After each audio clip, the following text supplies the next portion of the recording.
Gimai Seikatsu or Day with My Stepsister episode 2. And don't you all feel at peace when watching this episode? I will not try to repeat myself so much as I did in the first episode review, talking about how relaxing, how chill it was. But yeah, I mean, this anime, this second episode did the same thing again. When watching it, you feel at peace, you feel very relaxed. And it's actually very exciting, which is something very weird to say because you would expect an anime like this to be very boring or maybe for not a lot of things to be happening. But no, you can see in the episode that there is actually a lot of things happening. There is a lot of character development, and in general the story is advancing. So yeah, even though it has a chill vibe, it's actually very interesting in the sense that it captivates us. It is very exciting, it is very good. That is the best way to describe this episode as in the anime as a whole as of right now. So yeah, this episode, like I said in the first episode, this episode was all about, again,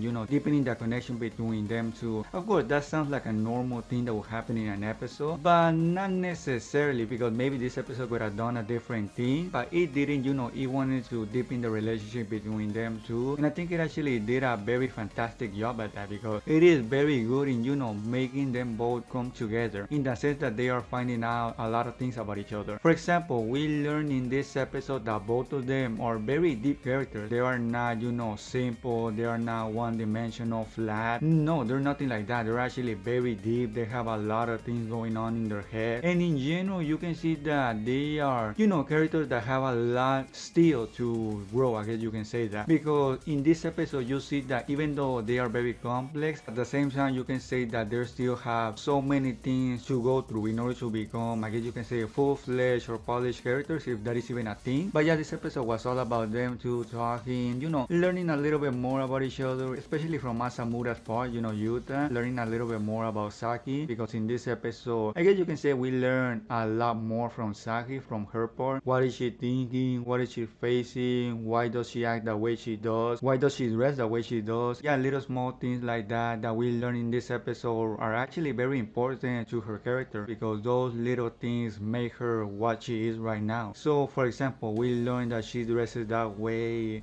For example, the way she dresses has a very, I guess you can say, complex but also simplistic explanation. I know that sounds a little bit weird, but in a sense you can say that she's doing that because she wants to rebel against society. That is one way to interpret that. But also you can say that she's doing that because she doesn't want anyone else to have any expectations of her. So because of that, she dresses that way, so that way other people think not so much of her. She's similar in that way to Yuuta, because Yuuta also has the same mentality that he doesn't want anyone else to think that much of him, and at the same time he doesn't think that much of other people. So yeah, Saki definitely has a dark backstory, something that will definitely be explained later on, because the way she was acting, some of the things she said in this episode made it seem that way, that she has something going on that happened in her past that made her the person she is today. I know that sounds very logical and very obvious, but I mean it in the sense that something else, something not normal, something that doesn't happen to the everyday folk, to the everyday person. So yeah, I think there's something like that happening. Maybe Yuta for his part also has something like that, but maybe a little bit less traumatic. So yeah, I mean, the way they were both, I guess you can say, developed character wise in this episode was very good, and what that tells us is that the anime is going to do a great job in that in the future also. So yeah, seeing this episode made me a little bit